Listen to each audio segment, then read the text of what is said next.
This is storytelling, media, art, and culture, and we're going to be discussing the portals to our futures and how we can use art as a tool into our future. And our speakers today is Mrs. Sarah Stefana Smith, and then we have Jacquelyne Luce, we have Khama Ennis, Robyn Adams, and Coralina Rodriquez Meyer. Please give a hand to our speakers.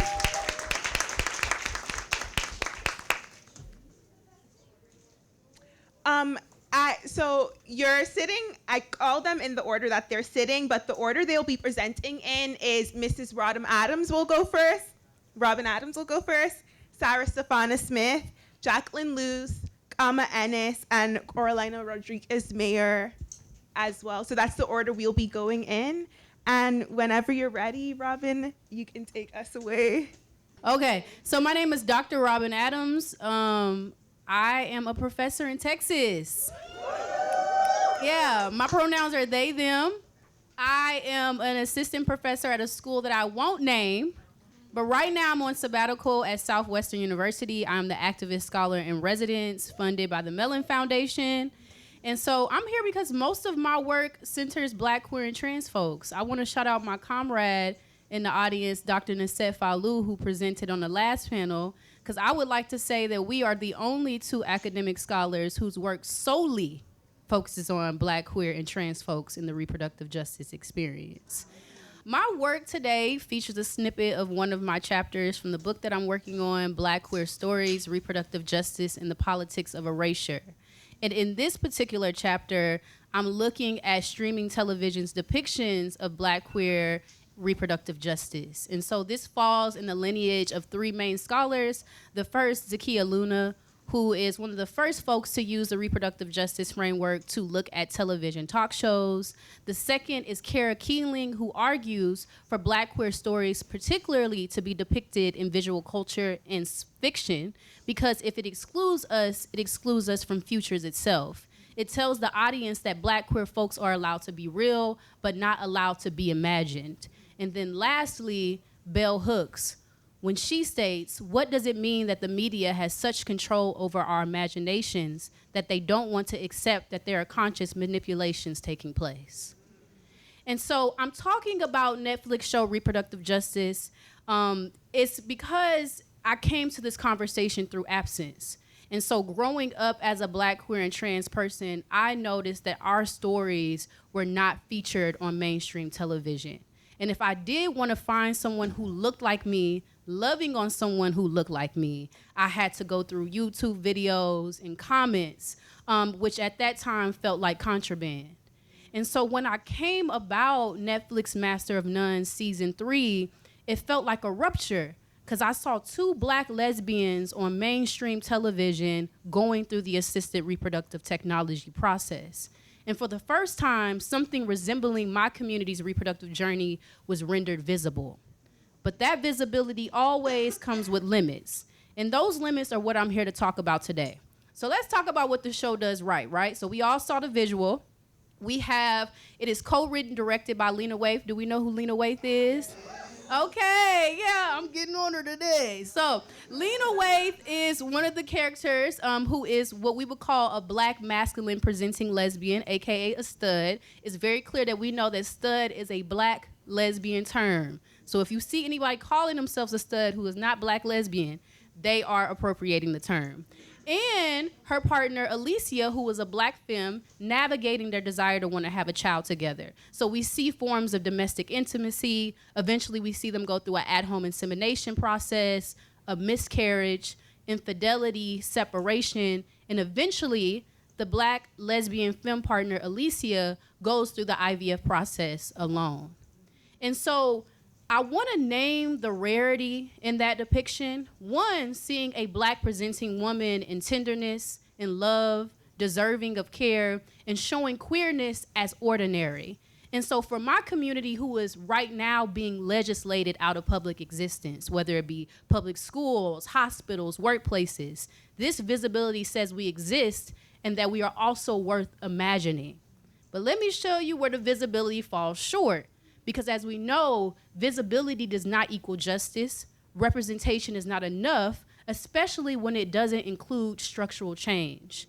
And so the show shows Denise and Alicia living in a 150-year-old cottage in upstate New York. They have rare antique worth $300,000 on their wall. But what we know is that 40% of Black, queer, and trans folks live below the poverty line. And nearly half of us experience food insecurity. And so when I first watched this show, I was a graduate student making less than $25,000 a year, living with 3 roommates, and I couldn't help but to notice this world was a fantasy that obscures the material reality shaping most Black queer people's real lives. And then we had their actual relationship.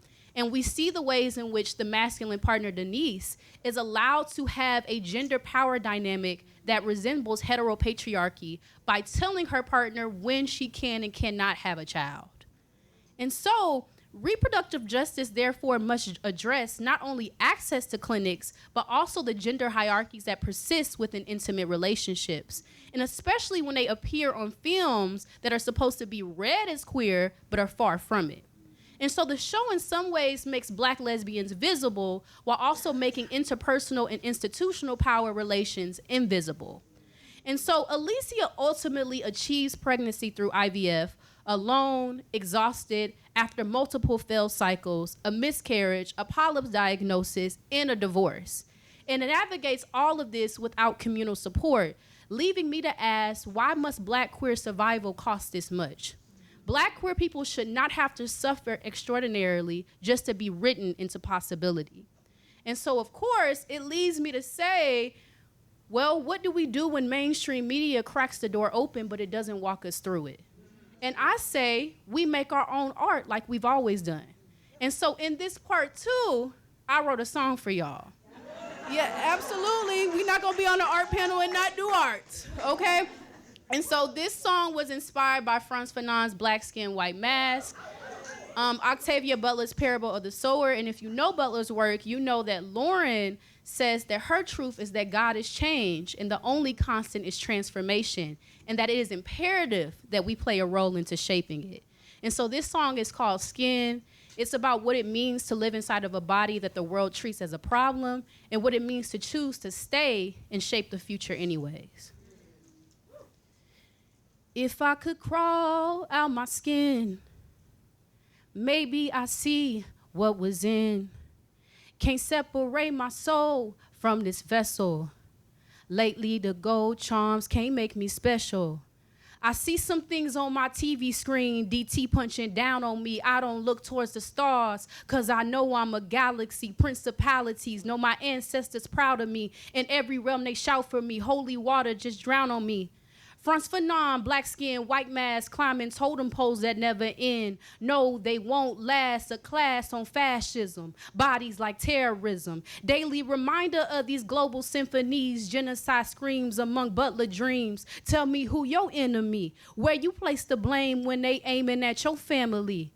Lauren knew the only truth was change. God is a reflection of you and how you shape the game. It's imperative that you play and you stand up straight. Only fools let another fool determine their fate. How long can you wait? Life's about measuring fate. Pressure bill, be still. I'm crystal clear on my take. If I should crawl out my skin, maybe I see what was in. Can't separate my soul from this vessel. Lately, the gold charms can't make me special. I mean, sorry, no need to be confused to the ones who get the message versus ones who want to be used to pass a burden of a slave ship. I maroon back to the moon. We used to talk to the moon. We used to be real in tune, creating structures, not rooms. They want to wipe out our fumes. It got too hot up in here. They couldn't breathe, so they fear what we got steaming in here. Boiled down to the fact we was cooking inspiration. How they kill their purpose, find some fear, and try to make it adjacent. If I could crawl out my skin, maybe I see what was in. Can't separate my soul from this vessel. Lately, the gold charms can't make me special. So this song is about...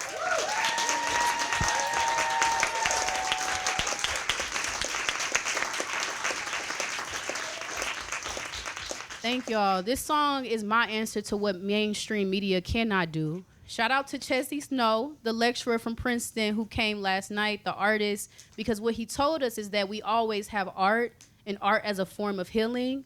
And I know we've seen a Super Bowl with Bad Bunny and Kendrick Lamar, and we love them, but we also have artists in our community that we need to support who have been doing the healing work around community, and we are not waiting to be represented. We are already writing ourselves into the future. Thank you.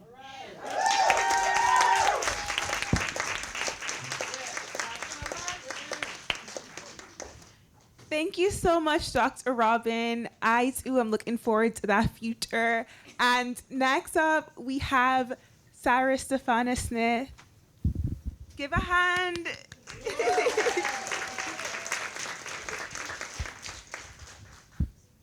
My name is Dr. Sarah Stefana Smith. I teach at Mount Holyoke College. So I wanted to start with a moment of gratitude being invited to participate here, certainly to Jalicia and to Loretta Ross, who I knew when I was a small child at a liberal arts college in the South through Sister Song. So this is pretty special. I also want to give a little shout out to my students from Black Sexual Economies who made it here safely. And I, as a person that does not have children, I was sitting here concerned about them getting here. So they made it. So thank you for making it. It was nice to see your faces. So this is a rumination on a series of sculptural objects I've done, a series of poems by Bettina Judd, and a series of kind of informal conversations I've had with some of my Black women, Black femme friends around fibroids. It's like 20 of them that I've had this conversation with. And so I will begin. Portals. Over the last 7 years, I've made sculptural objects out of various forms of net. These objects I call flags to the abyss. Flags to the abyss thinks with the form of the threshold. They at once become material studies of the problem of marking a territory and the limitations of imagination. These flags are textiles. They are rope, they are net, they are line and lattice. They are cotton and plastic, they are synthetic and organic. Theoretically, they imagine through Edouard Glissant's abysmal void. They imagine through Evelyn Hammond's black hole. They are womb, they are hold, they are threshold. They are Octavia Butler's consideration of the tension of historicity as it bears on the present. Dana's arm, caught in the plaster walls, caught between antebellum Maryland and a 1976 present California. They are a grotesque genealogy. These flags, these thresholds are a church. Can you go to the next slide? They are a haven. They are breathing. They are maggot brain. They pause. They contemplate. They are the problem of the territory. They are against the territory. They are a question of imagination. They are a question. How do you measure pain? Can you go to the next slide? To measure the dimension, capacity, or amount of something. For bodies marked as sites of extraction by racial capitalism, I wonder in and through the refusal to measure pain as both an epistemological violence and a material one. What follows is a series of ruminations on the aesthetic and the material that are weaved alongside some early threads of conversations, really informal conversations I've had with many friends, peers, loved ones with uteruses that are navigating endometriosis and fibroids. Next slide. 2, composite. They are 46 when they finally schedule the ultrasound. For months, they have changed their diet, vegan, no alcohol, no dairy, no meat, hoping that this feeling might shrink. They are intuitive about their body. They know something has shifted. The heaviness of periods, bleeding through in an hour, the low, deep pressure in the pelvis, the cramping that makes movement difficult, the bodily pain that feels different than before, missing work, declining invitations. When the ultrasound images come back, they are present multiple fibroids, the largest the size of a grapefruit, or a grape, or an olive, or a tennis ball. Perhaps this gesture gives the sense of spatial size in the body, a visualization of what might be an absent presence, but not necessarily the affective. This is a strange intrusion. She finally sees what she's been feeling. The doctor notes the size in the chart and asks if she has any questions. It is what is said, it is what is not said. Another works in the service of others, has been negotiating this for a long time. The fibroids have grown in size, and they rub up against the limits of their inconsistent health benefits. She has gone to multiple doctors for multiple points of view, eventually settling on a Haitian doctor referred through a familial network, another person who has recently had fibroids removed. And then there's the discussion of treatment.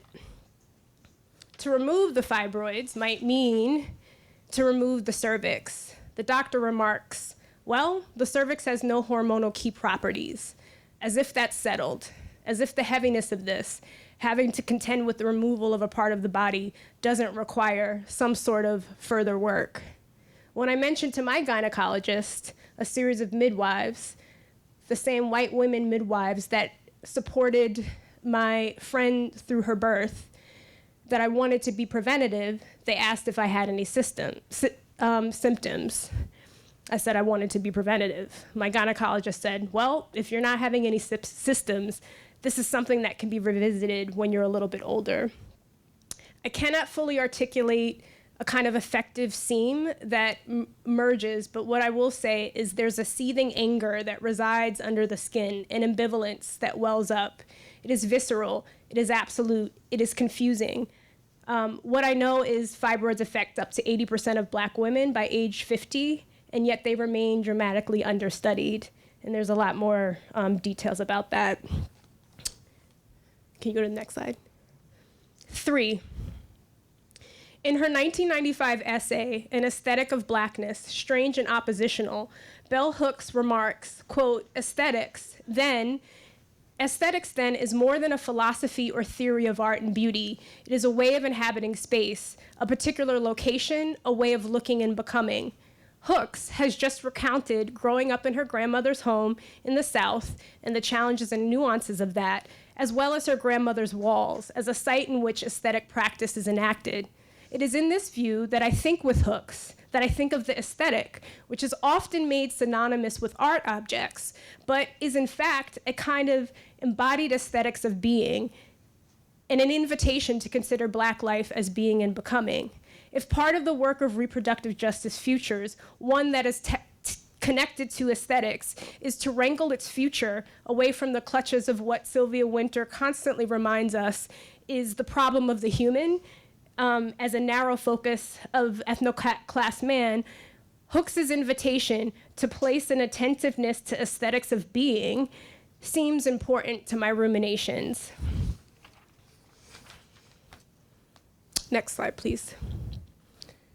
The opening poem to Bettina Judd's series of poems called Patient is titled, In 2006, I had an ordeal with medicine. An ordeal, not a treatment, not care, an ordeal. Judd's Patient Poems is a collection of poems that reckon with and extend care towards the many stories of Black women, Black femmes like Betsy Harris, Lucy Zimmerman, Joyce Heath, among others, who were made object, made patient to early gynecological and reproductive plundering. The collection is organized around a series of musings, interventions, and historical critical fabulations that move through the pathology, the use, and the treason of the body, congealing across the reproductive laboring of the enslaved and into the experiences of contemporary Black femme subjectivities, including those living with fibroids. We do not have to travel far to excavate the history of the medical industrial complex and its rootedness in misogynoir, and I don't think I need to reiterate that in this crowd. And so I want to sort of use Judd's aesthetic practice as a kind of methodology, not a supplement, not an illustration, but the very means by which lineages of futurity can be made legible. Can you go to the next slide? Judd's poem, How Do You Measure Pain? Part 2, Maggot Brain. The poem unfurls over the course of 7 pages, and I just want to read one snapshot of it. How do you, daughter, measure pain? By the length and width of your Black woman's self-echo, of a screaming muffled under cupped hands and wild eyes, graceful nods and smiles? You have found yourself in each broken body, each elation, your mother's scars, hers and yours. The title of the poem references Funkadelic's 1971 album and its title track. I had actually wanted to play it here. I imagine there are people in the crowd that know the song. I hope so. And if not, get to it, please. Both the song and the poem refuses what I imagine are the clinical demands for legible, measurable, containable pain, offering instead pain known through the sonic, through lineage, through the body's own archive. Maggot Brain in the song is built almost entirely around Eddie Hazel's extended guitar solo. It's about 10 minutes long. It's mournful, searching, building, and collapsing, arriving nowhere, but transversing. Judd's poem, over the course of these 7 pages, for me, does the same. It does the same formally through this act of graceful nods and smiles. It's not an absence of pain. It's shaped under pressure, but it is also kind of morphed. And so if we take Judd's question seriously, how do you measure pain? We are met with the weight of elements of the unresolvable. Like Maggot Brain, pain is extended, inhabited, and moved through. This is structurally, for me, different from thinking about different iterations of medical discourse that want to locate, quantify, and close off pain. The shared central image, the maggot, carries a dual resonance, decay and transformation. In forensics and ecological context, maggots consume dead matter to enable new growth. As Codwell Ushwan has argued in relation to Afrofuturism, works cannot escape the histories of violence, but must move through them, reclaiming temporal disorientation as a critical tool. Judd's poem does the same. It does not rescue from pain. It measures pain through a kind of embodied knowledge. What that embodied knowledge offers is something that it can be understood as textual, as a lineage, and not as simply a number on a scale. Your mother's scars, hers and yours. And so bringing back to the iteration of the song Maggot Brain about, there's not a lot of words. The first passage of the words happens within the first minute, and then by minute 8, you come back to this refrain where they say, "Go on, Maggot Brain, go on, Maggot Brain." They repeat it twice. And I see it as a kind of instruction to sort of negotiate decay. And so, can you go to the next slide? This is the lyrics. I see it as an organizational one, as a political one, and this in some ways is towards my gesture towards a conclusion, which is a continuation of rumination.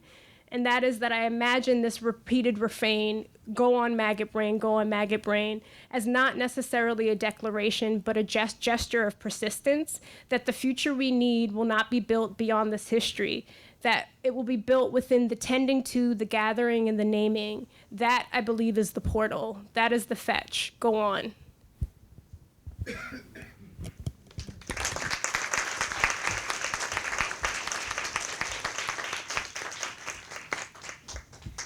Thank you so much. Can we give another round of applause? Thank you. Our next speaker is Mrs. Jacquelyne Luce.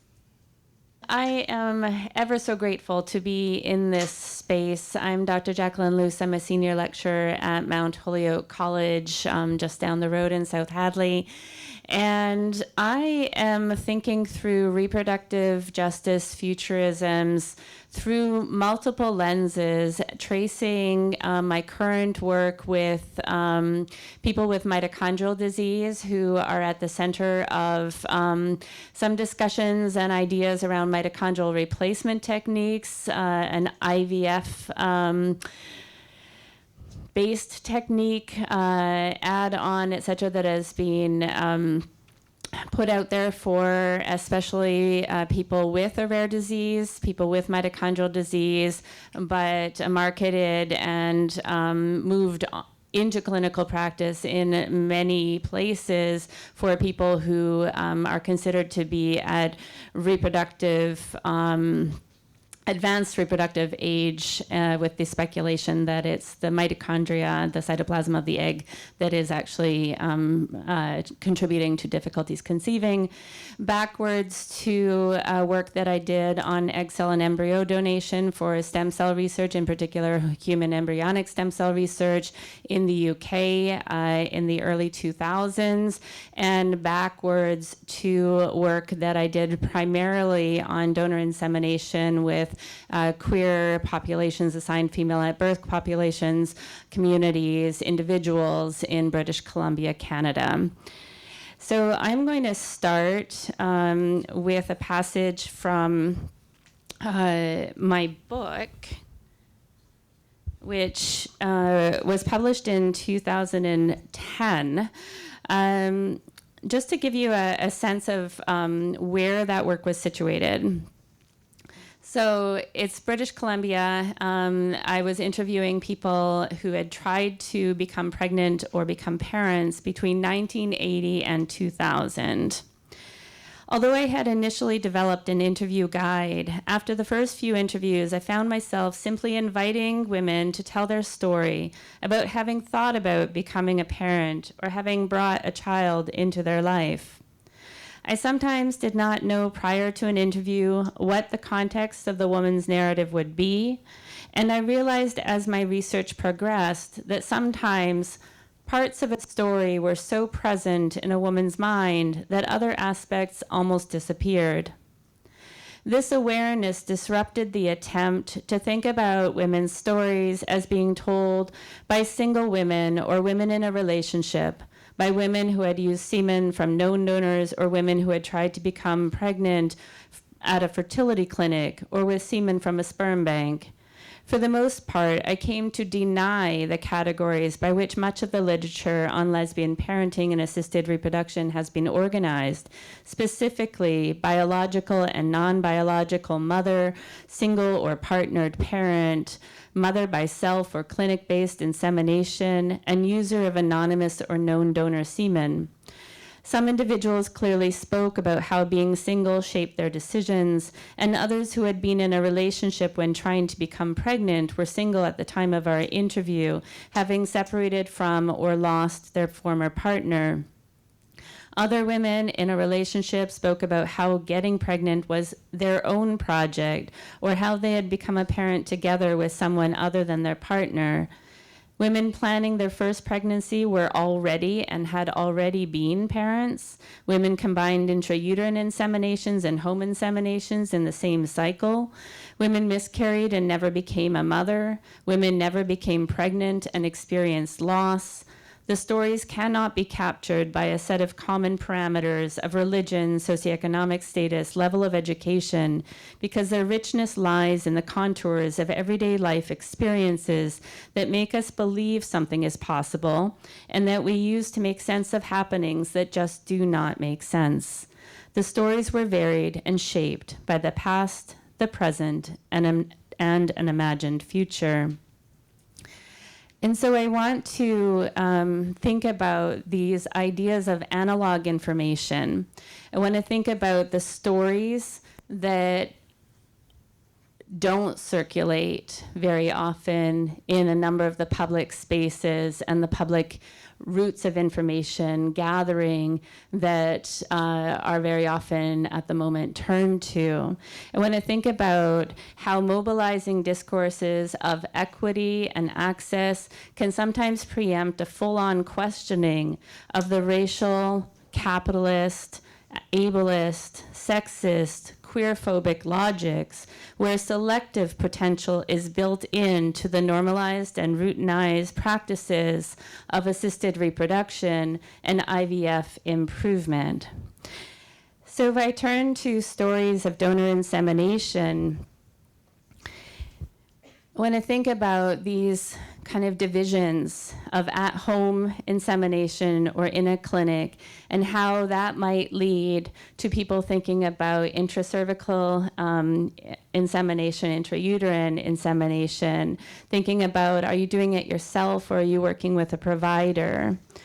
How all of these divisions and categories can influence ideas about whose sperm could be used, where this could happen, who could be involved, when and how could conception stories be retold, who would or could be recognized as parents. So when I began my PhD research in 1996, there was a normative, I'm just like, oh no. This is an even number. I can calculate that really easily. So when I began that research in 96, I was told a number of times, why bother? Right? Why bother? Lesbians, in a very cleaned up version of what lesbian might mean, can go to a clinic. There is no reason to do this project. Well, I was really interested in the stories that I thought must be out there, because the stories that are being told don't match kind of my community.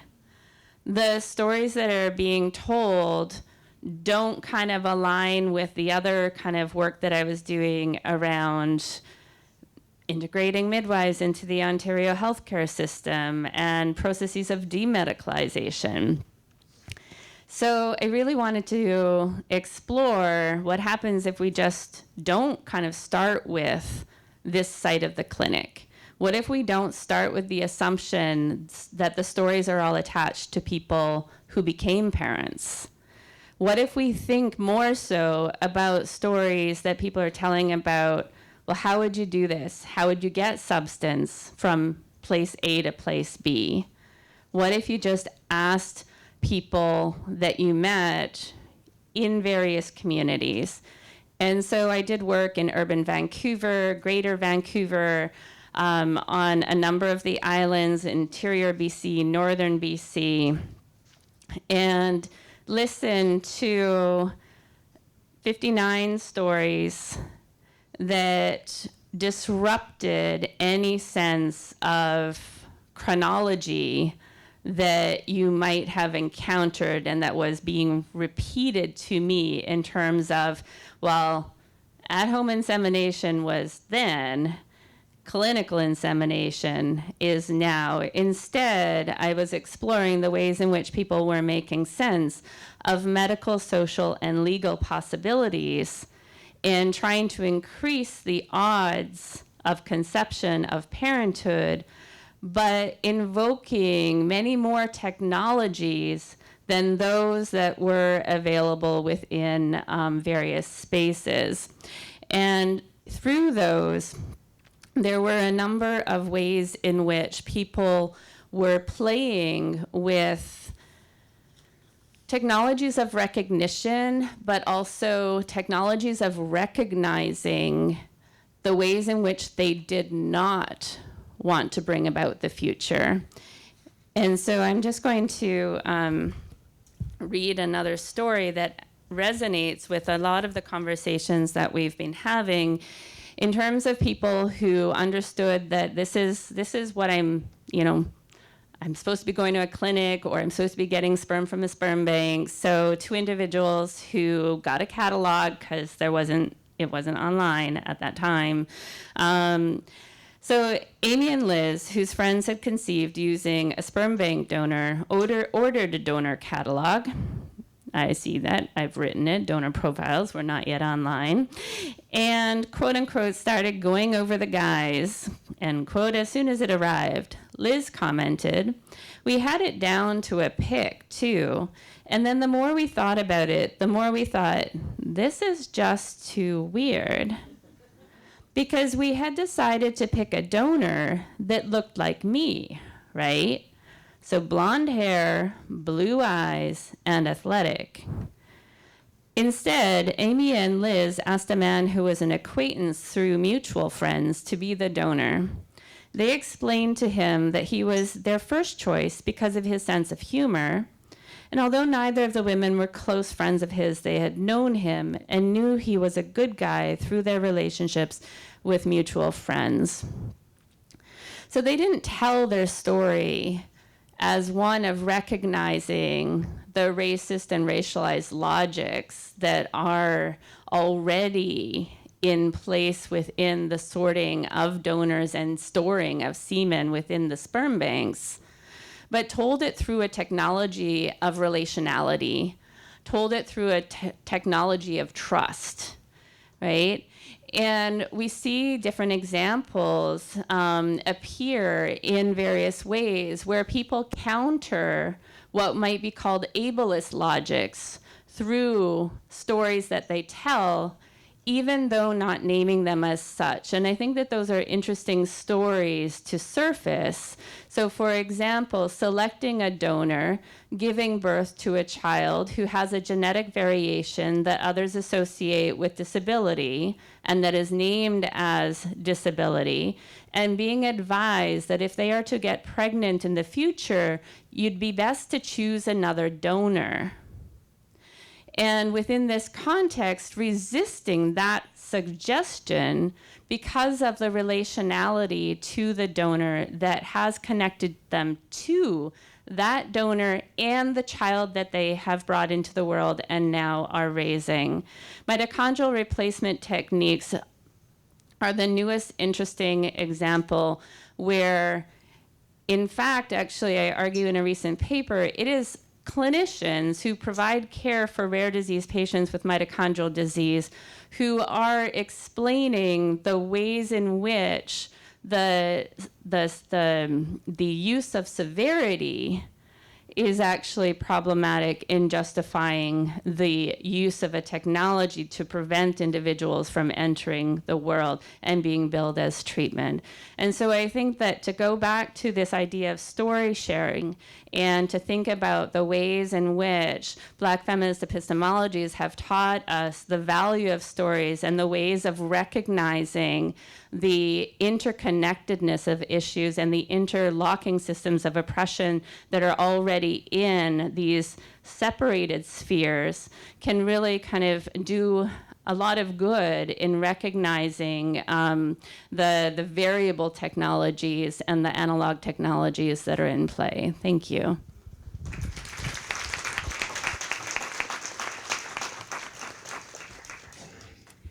Thank you. Next, we have Ms. Khama Ennis. And before we get into it, as inspired by Dr. Robyn the other day as well, I'm just going to share a few thoughts that I was thinking on the panel so far, just very briefly. But I like that we're imagining ways to bring or to tell our stories using art, and specifically how each medium is important to that. So how Ms. Stefana Smith had showed specifically weaving those stories together through weave work and that movement, and also specifically through music as well, and understanding how temporality and time fits into that, and imagining our way to the future with that as well. But with those brief thoughts, I'm going to get into Mrs. Khama Ennis. Thank you. Oh, and can we give a brief welcome of introduction? Hand clap. Thank you so much. Thank you for inviting me to be a part of this conversation. My name is Khama Ennis. I'm a practicing physician here in Western Massachusetts, having spent most of the first 15 years down the street. Most of my time was spent in emergency medicine, but in the last several years, my work shifted, between sleep deprivation, understanding my own humanity, despite being in medicine, burnout, shifting family dynamics. I needed to make a move for myself and my sort of own sustainability. And so while I was working through that career shift, one of the challenges I encountered was the realization that I was one of two black physicians, period, that were at the hospital for most of the 15 years that I was there, period. And so in grappling with, okay, so if I leave, the likelihood of a patient being able to see a black physician is, incredibly small. It's different now. It's improved a little bit, but it's still not great. So my project, Faces of Medicine, was born from that work, from the need to address this particular gap in representation and its impact on health equity and outcomes. because I looked around and I was trying to find stories to inspire myself to either stay in medicine or move in a different direction, and I couldn't find them. I couldn't find any stories of Black female physicians. And so I thought, okay, well, maybe I'll write my own story, because what I want to do is replace myself. If I'm leaving, I got to sort of tag somebody else in, pass that baton. And so I said, I'll write my own story. And then I read a fantastic memoir by Dr. Michelle Harper, who was also an emergency physician and needed to leave because of different things. So it's like, well, that story's already been written. So maybe what I'll do is collect, and truly that's one path. My path is one very specific path, immigrant, grew up in South Philly. It's not going to speak to everybody. So what I really wanted to do then is collect stories from people across the country, from different origin stories, people with 200 years of ancestry in the Deep South, people who've been in this country for 5 minutes, people who are the third generation of physicians in their family, and some who were the first to graduate from high school, and put those stories together and make it publicly available so that people who may not have access, like I did not have access, my only doctor was Dr. Joel Pivar, and he was a white dude. He was great, but I never got sick. I didn't have a different origin story for my entering into medicine.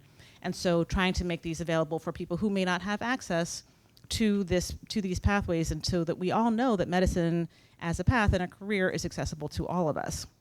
So that's how Faces of Medicine started. And in terms of work of reproductive justice, one of the things that I think we all know too well in this country is that the US is not doing well. Even before this last year's increasing set of debacles, we ranked 56th in the world for maternal mortality and 51st for infant mortality. And we also know that the suffering is not distributed evenly. Black women, Black birthing people die at 2 to 3 times the rate of white women, and it's even worse for for our indigenous populations. And while the causes are myriad and complex, clinical complications, social determinants of health, access gaps, structural racism, representation is a part of that. And so I want to share a story to show how representation may fit into that. So one of my cousins lived in Florida, still does. She was pregnant with her first child about 16 years ago, and I remember talking with her over, I think, Thanksgiving or some holiday gathering. So she was pregnant with her first child. She'd followed all the rules. She was married. She was a pharmacist. She had health insurance. She was going to her prenatal visits. This was a planned pregnancy, and she was very excited. Around 27 weeks into her pregnancy, she started to have some fluid leaking. And she called her providers, and she was told, oh, you're just, you're getting into your 3rd trimester. You're just leaking a little urine. Do some Kegels, you'll be okay. And over the following week, it got worse and worse and worse. And she kept on calling, and they said, no, it's just your urine. And she's like, it doesn't smell like urine. And a week after she first noticed that extra fluid, she spiked a fever, at which point her concerns were finally taken seriously. She was then evaluated. It was confirmed that it was amniotic fluid, and no longer was it just amniotic fluid, it was amniotic fluid plus pus, right? And so she was admitted, given antibiotics, steroids to mature her imminent delivery, her son's imminent delivery, to help mature his lungs, and delivered at 28 weeks and 2 days. And truly, it is a minor miracle that he has done fantastically well. He is now taller than me. I'm 5'8". She's tiny. But just thinking through her story and living with her through her story, it's impossible not to imagine the role of race and perceptions of who she was as a patient and how that played into whether or not her concerns were taken seriously. And socioeconomic status is often invoked as a driver of health disparities, but we also need to know that a Black woman with a doctorate, myself included, I'm more likely to die in the process of childbearing than a white woman with a high school diploma, right? And there's a study not too long ago that reviewed infant deaths in Florida, and what they realized, or what they found in that study, I think over 1.7 million live births in Florida, is that the disparity in infant mortality was reduced by 50% when the pediatrician was also Black. Which is not to say that all Black babies need Black pediatricians, but we do need all of us to be in this mix. That they weren't able to draw a similar conclusion in terms of maternal racial concordance, but it's difficult, I think, impossible to be honest with ourselves and ignore the ripple effects. And currently, Black women represent about 2.8% of physicians in this country. The first was Dr. Rebecca Lee Crumpler, who graduated from the New England Female Medical College in 1864. after she graduated from medical school, she worked in the Freedmen's Bureau, taking care of formerly enslaved people. And in 1883, she published a book called A Book of Medical Discourses in 2 parts, advocating for practical, applicable, understandable approaches to public health for people, for birthing people, for children, and families in 1883. Her story was all but buried. I had never heard her name until the last 5 or 10 years, all through medical school, all through everything. And on the flip side, we've got J. Marion Sims, who, practiced surgical repairs for vesicovaginal fistulas, which is when, over the period of many deliveries, a hole is essentially formed between the vagina and the bladder so that women leak urine. And it's a process that can be repaired. It's a phenomenon that can be repaired surgically. And what he did was practice his surgical techniques on enslaved women after getting into different deals with the people who would enslave them, and practiced them without anesthesia, and then turned around and when anesthesia was in fact available. And so, but then when he perfected his techniques, was able to provide that surgical procedure to white women with anesthesia. He died in 1883 at the age of 70, the same year that Dr. Crumpler published her own book. And it's only in recent years that his legacy has been put into its proper context, but he was glorified in statues in all sorts of ways that I think many of us know, as the father of American gynecology, while her story was completely buried. And, the abuse of black women, the abuse of bodies in all of the ways that I think most of us understand, that ripples through households and sows the seeds of distrust in medicine. And to add to the historical perspective, the Flexner Report, which I'm assuming this crowd may know about, published in 1910 at the behest of the Carnegie Foundation to look and evaluate medical training spaces in this country. And its results, one of the results was the closure of 5 of the 7 historically black medical schools in this country, and the closure of most midwifery programs. And having the process of childbearing folded under the auspices of medicine and being medicalized, sterilized, and made fairly inhumane. And at this time, about 7% of midwives and 9.4% of doulas identify as black. And for OBGYNs, it's about 10%, about 3/4 of whom are women, though the numbers of black folks entering OBGYN programs has actually decreased significantly in recent years, down from 10% to a little under 8%. And again, the maternal mortality rate for black women and birthing people is 2 to 3 times that of white women. And in some areas of this country, it's far, far, far, far worse. And it's not explained by biology, it's barriers to care, it's differences in quality of care, it's social determinants of health. And one of the lessons of Rebecca Lee Crumpler is in her work with the Freedmen's Bureau and in black populations, is it tells the story of the return to underserved areas that is much more common in black medical professionals as opposed to white. So even though they cannot draw a specific correlation between maternal mortality and representation, the fact of the matter is that access improves when there's more diversity in healthcare teams, because we return to the areas to serve the populations that need it most. So relative exclusion and underrepresentation of black people in obstetrics, midwifery, and as doulas perpetuates the invisibility of these gaps. And while everyone's able to run the numbers, there's some of us who are much more likely to look under the hood of our own organizations and drive policy and drive change. When healthcare teams don't reflect our communities, it affects affects communities, trust, and clinical decision making. It feeds under treatment. It minimizes symptoms. And it's not, again, that everybody needs to have a provider that looks like them. It's that we all need all of us. When a physician has a colleague who comes from a different background, they're going to see that patient from that background differently because they've rubbed shoulders. They've seen them as a different person. They're going to be more likely to have extended eye contact. They're going to be more likely to sit and listen to that person because there is more of a connection, and it goes in all directions. Representation has an incredible impact on patients and communities, and BU Medical Center has a health equity accelerator that has demonstrated so much of this. So they, in the space of a couple of years, have implemented changes that have had real measurable differences and improvements in maternal outcomes, led by primarily people of color. They have switched algorithms that led to increased C-section rates for Black and brown women when race is used as a determinant in an algorithm to determine whether or not a person is likely to have a successful vaginal birth after having had a C-section. So many of these practices are baked into medicine, and it changes only organization by organization with individual advocacy, which is much more likely to happen when there's representation in these spaces. And so telling our stories, sharing the stories of Black women in medicine, of diverse groups, hopefully to introduce more of us into these spaces is part of the work that I've been passionate about. So if you want to hear a little bit more of these stories, Faces of Medicine is a podcast that shares these stories, not the academic pedigrees, but the humanity. Who is the person? Who helped you? Who hurt you? What have you gone through?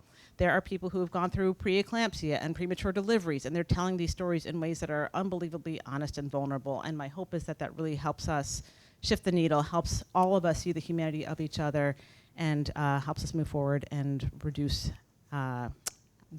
disparities in care. Because representation is not just symbolism, it is truly a life-saving strategy. Thank you.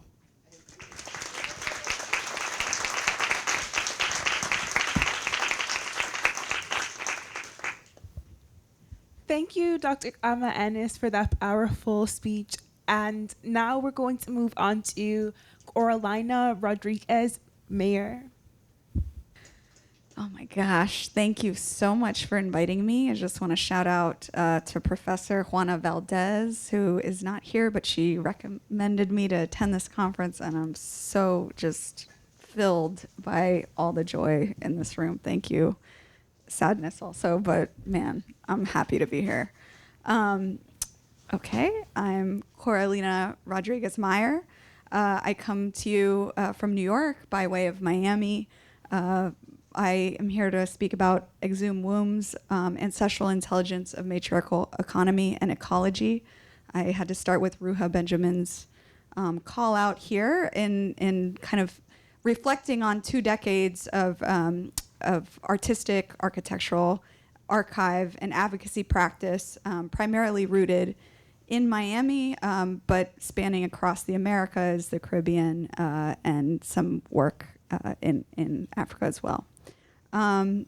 So yeah, I just want to start by asking, what binds our liberation practice to our coalitions, genders, generations, and geographies?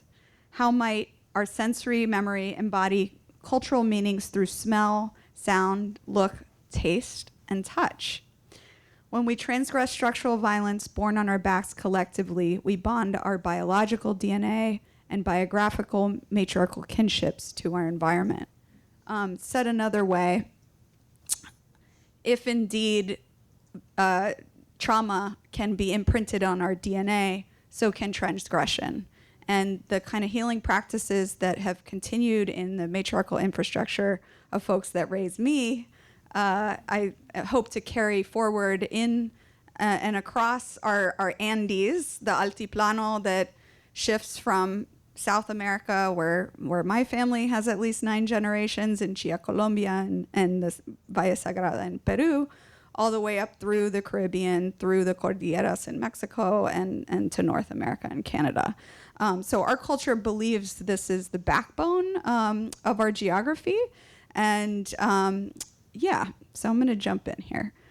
So this is me on the left, this is me with my mom, who was a curandera and a chef, but also was Ital. And so I was raised between Puerto Rico, Jamaica, and South Florida. Next slide, I guess. And sorry, the one on the right, go back, sorry. The one on the right is a depiction of our Paracas mummies, which is about 600 years old. I'm going to jump into a timeline between 7,000 BCE to the present. Bear with me. Okay, so next slide. Okay, so I'm Coralina Rodriguez Meyer. I'm a Miami-born and raised, Brooklyn-based Quipucamayoc artist or culture keeper. I'm also an architect with Think Wilder Architecture. I'm an archive digger and an advocate for Menstrual Market and Urban Greenworks. Menstrual Market is an amazing organization founded by doula Nikki Dawkins, who has been very much the subject of much of my work since we first met in 2019. Menstrual Market imagines it is easy to walk in and get reproductive justice healthcare as it is to walk into a store. And so these kind of really radical future spatial creations have really been formed my practice. So yeah, I was born in a car in the Everglades swamp on Miccosukee land in South Florida to a mixed race indigenous Andean American mother. She was a curandera practicing Aital Rastafarian traditions combined with our Muisca Botanica healing culture. I grew up between Miami, Jamaica, and Puerto Rico. My artistic practice continues the legacy of matriarchs who raised me after my mother passed away when I was 5 years old. And their expansive efforts to preserve habitat and human life in South Florida. This is a photograph of me about 5 years after that, when I was 10 years old, when Hurricane Andrew, took our home and my best friend's life. So what I want to call out in that slide is really kind of reminding us that much like our Paracas mummies or our Chinchorros mummies, that the womb was our first habitat, and our cultural care, community care, is an extension of self-care. And so a lot of this logic, my work kind of celebrates that these traditions have indeed been enduring and evolving for millennia. And indeed, colonization and many of the kind of aesthetics of carnival traditions that are embedded in the work have endured beyond colonization, which is just a drop in the bucket in that timeline. So I received an infertility diagnosis in 2007 when I was in my 20s. About a decade later, I gave birth to my daughter, Zaita, whose name means the ombligo del mundo, or the beginning of time, and the origin of the world in Chibcha, my mother's indigenous language. The climate and reproductive justice leaders who cultivated me as a child miraculously supported the birth of my daughter a decade after my infertility diagnosis. Excavating my own mother's near-death birth experience as a result of natal deserts and natural disasters in the 1980s began 2 decades of archival research and artistic processes of collaborative justice work in the Mamaspa Botanica workshop. This is me dilated 8 centimeters at Mount Sinai Hospital on Miami Beach. This piece is called Olympic Entre la Puta y la Santa, Between the Bitch and the Saint, 2018. The Linea Negra series photograph. And the reason why the background is bleached white and the foreground is dark is because I gave birth to her during a tropical storm about a week early, which often happens. As many doulas know, the delivery wards in Miami, at least, are often, the hallways become delivery wards because of full moon tides, climate pulses, tropical storms. Next slide, yeah, thank you. This piece, sorry, some of these don't have labels. This piece is called Luna Creciente del Cenote Yamaya, Crescent Moon from Yamaya's Aquifer. This is actually a video piece that is upcycles about 6 years of footage I collected from the Saltwater Underground Railroad spanning the Caribbean all the way up to Canada. Different water bodies sort of cycle through as the moon waxes and wanes above the pregnant figure. So in Judith Butler's 1988 essay, Performative Acts and Gender Constitution, she responds to Simone de Beauvoir's phenomenology of gender, naming women, and by extension any gender, as a historical situation rather than a natural fact. Butler exclaims, the existence and facticity of the material or natural dimensions of the body are not denied, but reconceived as distinct from the processes by which the body comes to bear cultural meanings. Bodily gestures, movements, and enactments of various kinds constitute the illusion of an abiding gendered self. Much of what I'll be showing you today, and indeed this piece, are apparitions. And the way I want us to kind of imagine our coalition building and the kind of matriarchal infrastructure we are weaving here today is to understand that while our institutions or our structures or our buildings may be reconstructed, deconstructed, or reconstituted, our flesh carries the stories of our founders, our matriarchal founders. And we have the ability to appear, disappear, reappear, and illuminate these relationships, which I think are fundamental to our survival.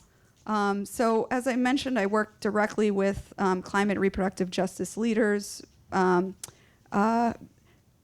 offer a bit of context and statistics of Florida in the last 5 years. Some statutes for my statues. South Florida doulas, including my collaborator doula Nikki Dawkins, as well as reproductive justice leaders from Southern Birth Justice Network, embody Butler's work by building her fictional futures and materializing positive maternal health outcomes in South Florida today. Despite the closure of 4 birthing hospitals since 2020, Southern Birth Justice Network will open the Olamina Birth Center at the epicenter of the maternal health crisis in America. And just to give you some understanding of what those numbers look like, their works, Olamina, by the way, is the protagonist of Octavia Butler's Parable series, as I know you know. Amara Jamani, the director of SGBJN, states, culturally empathic traditions offer a safe haven for birthing people, a place where births are dignified and sacred. Their work sows resilient seeds of survival in a state with the highest infant and maternal mortality in the United States, with 213 deaths per 100,000 live births, according to a 2019 ACOG study. So when I became pregnant in 2018, and I moved back to Miami to be closer to my tias and abuelas to help me, I did not realize that Florida was the epicenter. I'd also like to add, sorry if this is running me over, just some of the statistics that talk about, Black and brown folks dying at 5 times the rate of white women giving birth. Florida has a unique kind of microclimate where most of the Latinx or Latina, whichever word you prefer, folks giving birth are actually indigenous. And that is why I wanted to start the top of the conversation to kind of remind us of the conflicts of eugenics in terms of presenting what even the word Latinx or Hispanic, which is very much a kind of legislated word, and just remind us that our culture has been traveling across these continents for thousands of years. And as an artist, while I, as a young person, was trying to figure out what I should do with my life, if I should be a lawyer, if I should be a doctor, as my abuela said, you have to be a lawyer, a doctor, or architect to get us out of poverty. I realized that our culture only existed, we were only visible in the anthropological and archaeological record. I did not see, as an artist, my people depicted in any of my education, and so hence the archive research. And I'd like to also kind of revisit this question of conflicting climate and Mother Nature and man-made crises that intersect in our practice. While my research eliminates the legislative, historic, and ancestral geographic determinants of public and climate health, doula Nikki's Womb Center, who she's been practicing delivering thousands of babies per year, has contracted and expanded in the past 6 years since we met at a reproductive justice march in 2019. And this is just an image depicting some of the urban heat island zones, which is another determinant, unfortunately, of maternal health outcomes. In fact, if we zoomed in to South Florida, you would see this sort of scarlet. You see the impact of how the urban heat zones directly intersect with historically redlined neighborhoods in Miami. So as an architect, as an urban designer, as a policy kind of researcher, I can completely overlay visually what these policies do. Many hot zones in the United States. I can only speak to the ones that I work in. This piece is called Equator, Linea Negra series. This is early on. This was the photo work that I had created. So I founded in 2007, after my infertility diagnosis, the Mamá Spa Botánica workshop, offering full spectrum cultural care to restore dignity and divinity to survivors of a conflicting climate and reproductive health crisis in America. The project began with the Linea Negra series photographs examining ranking systems in American mythology through the hemispheric melanin line appearing during gestation. It's the original Pietà mark of our first creative collaboration between fetus and mother, and the first signifier governing our procreative and creative bodies. My archival research work seeks to translate our ancestral intelligence into active practices and rituals of daily survival.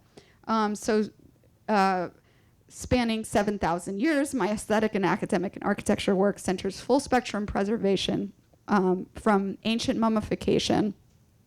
On your right, we have the Chinchorros mummies of 7,000 BCE. I've also done work in African fertility archives and looking at, of course, the more well-known mummies of Egypt. And just as a reminder, those mummies are often dated around 3,000 to 3,500 BCE.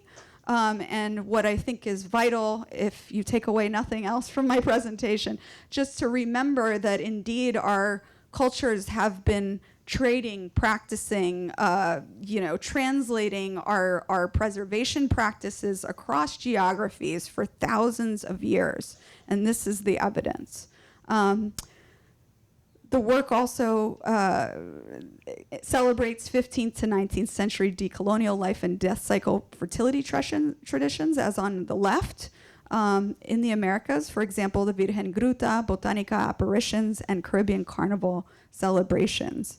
The Virgen Gruta is a syncretic altar that you might find in a jungle or a seaside. My dad lives in Puerto Rico. I often see them sometimes depicted as the Virgin Mary, but often, you encounter them and you're like, this is not exactly what I might see in a church in New York City. It's very much, there's ritual objects, as you can see on the bottom. There's a calabaza, which, of course, the seeds and the plantology itself originates in West Africa. So today I center the community leaders in Miami practicing the climate and fertility justice work that endure and evolve. I am jumping forward to the actual images of the Mamá Spa Botánica workshop.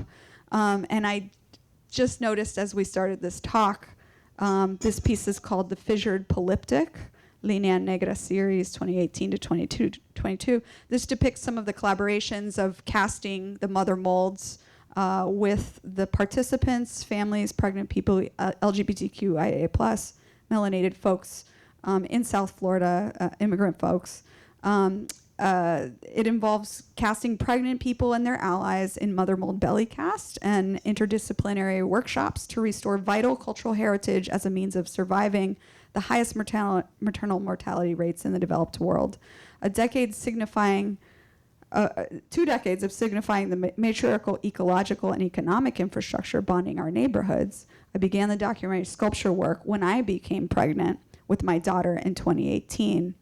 And the title of this piece, Fissured Polyptych, kind of references a polyp, which I've had many removed. But it also references the ceiling that is above us right now. And the reason why, as you can kind of see right here, in between the kind of mat or frame around the figures, is that drop ceiling tile. And I wanted to show this as the context or the backdrop of the work because it might be the last image you'll see giving birth in a hospital in Miami is that institutional white tile. Fissured is also what you would call the rupture or tear that might ensure your final views. So jumping forward to not only the body casting, but also face and hands casting, creating monuments. I've been doing these foliage obscura installation monuments in different workshops, different settings, churches, art institutions, schools, playgrounds, farms, of course, universities. In 2019, I met doula Nikki Dawkins. She's a graduate of Southern Birth Justice Network. The fertility effigy sculptures are made in and of our body, our landscape, and our movement based on mummification rituals, continuing with the community leaders that form healing and preservation practices. The sculptures reconstitute intimate waste, environmental ephemera, and are cast in domestic construction materials, bound by serapes or matriarchal textiles. So this is kind of showing the process.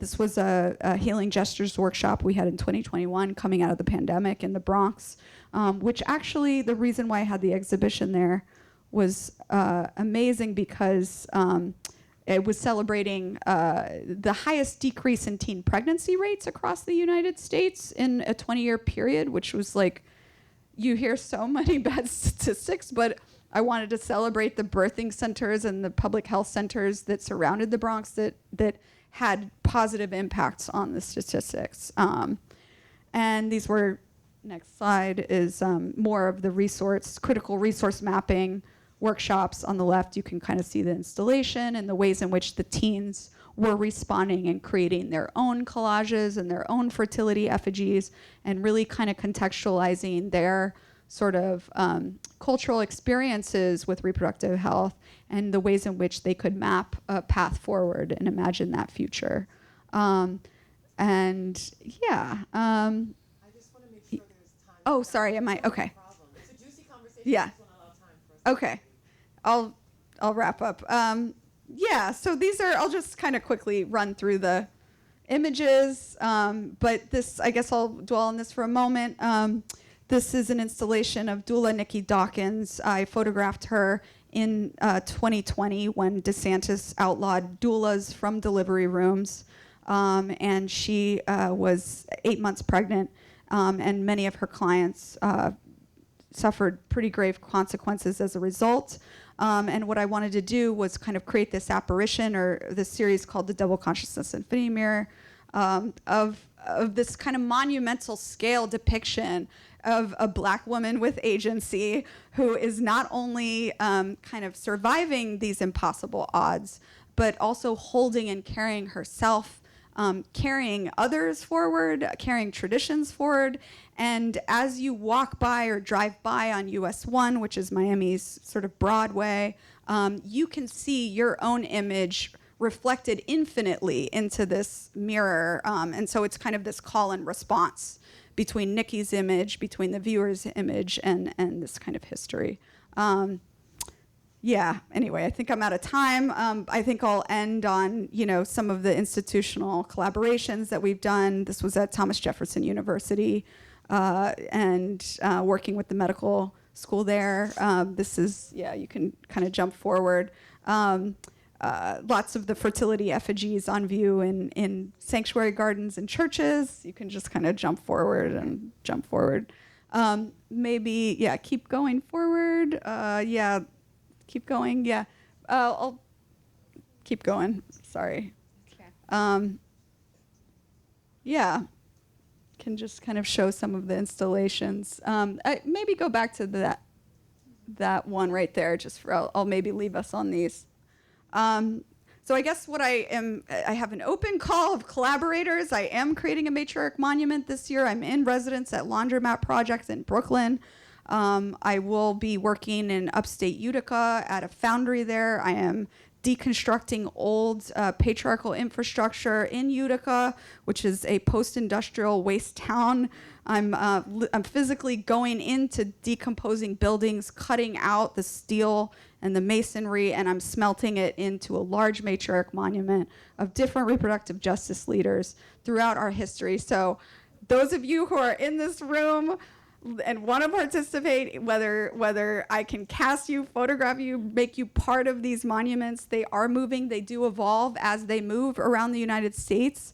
And yeah, I think everyone here deserves to kind of be monumentalized in this form. So I think if you work at an institution that would host us, that's also something that we love to do. But yeah, I'll quickly describe what this image is. Plátano, futilidad y fertilidad. Futile and fertile plantain. Farah of Miramar and Catherine of Liberty City. Farah's family comes from about 9 generations of birth workers in Lagonave, Haiti, fishing village, but she lives in Miramar. She's depicted in her mother's backyard botanica. Caterina on the left is in Liberty City, is of a mixed race, indigenous Latin American heritage, also depicted in front of a plantain, which I'll leave us with this little anecdote, is that plantains, plátanos, are the most ubiquitous currency on Earth. It is one of the plant species that can stretch across almost every zone. In fact, you can grow them here if you want. All you have to do, they're actually they're kind of like a tulip bulb where or you can pull them out of the ground, you can leave them in, as long as they're kept in a warm place. And what's so amazing about them is that they come from Africa and they've traveled all over the world. And they're both futile and fertile. Thank you so much.